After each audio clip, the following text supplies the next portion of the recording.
1,24,000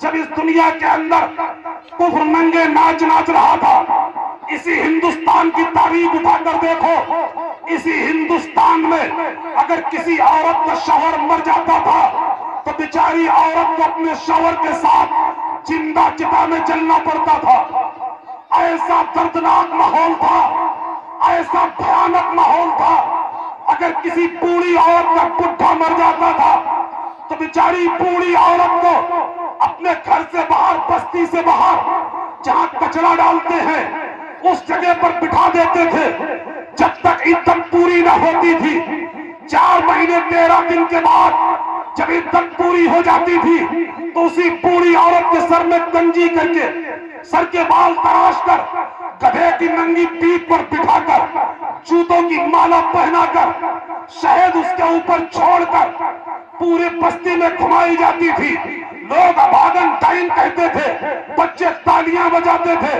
ایسا بھیانک دور تھا جس دور میں انسانیت بھٹک چکی تھی، جس دور میں انسانیت میں کوئی سیدھا راستہ بتانے والا نہ تھا، جس دور میں کوئی ایک خدا کے سامنے سر جھکانے کو تیار نہ تھا۔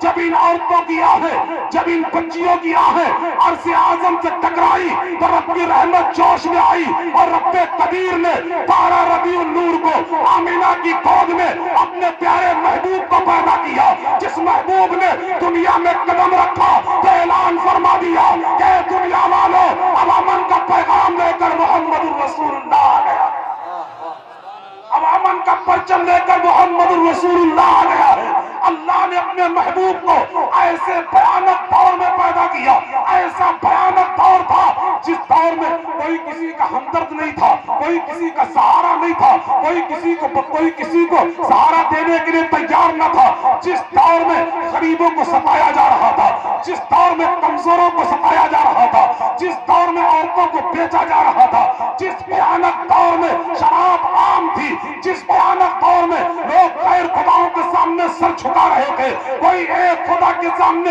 سر جھکانے کو تیار نہ تھا، ایسے بھیانک دور میں رب کی رحمت جوش میں آئی اور اس رب قدیر نے اپنے پیارے محبوب کو پیدا کیا۔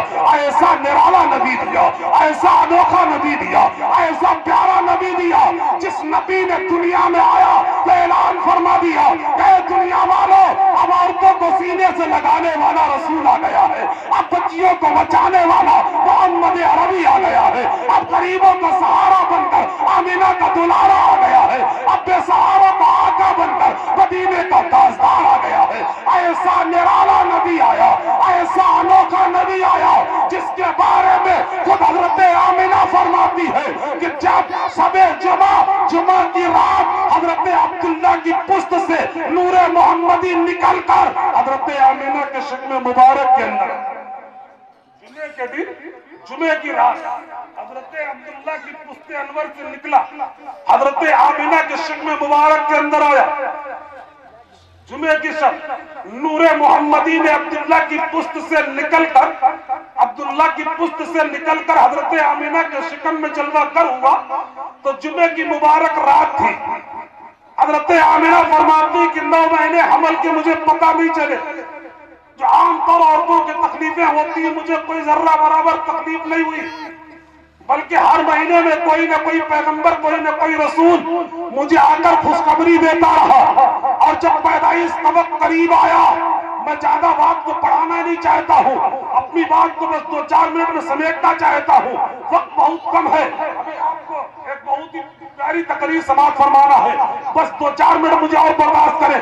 حضرت آمینہ فرماتی ہے کہ جب پیدائش کی رات تھی، یعنی 12 ربیع الاول کی مبارک رات تھی، جب اس رات کے اندھیرے میں، رات کے سناٹے میں حضرت آمینہ فرماتی ہے کہ میری کوئی مدد کرنے کے لیے کوئی عورت نہ تھی، گھر میں میری کوئی باندھی یا کوئی نوکرانی نہ تھی، میرے سسر حضرت عبد المطلب تھے، جب انہوں نے میرا حال دیکھا تو انہوں نے گھر کو چھوڑ دیا اور بیت اللہ کے پاس خانہ کعبہ کی دیوار سے